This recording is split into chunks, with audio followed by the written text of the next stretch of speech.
काय अवतार झालाय माझा. इथे बायका 5,000 ब्युटी पार्लरवर खर्च करतात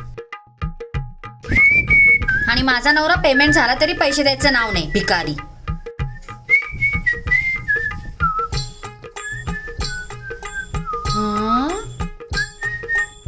पैसे देतात की काय?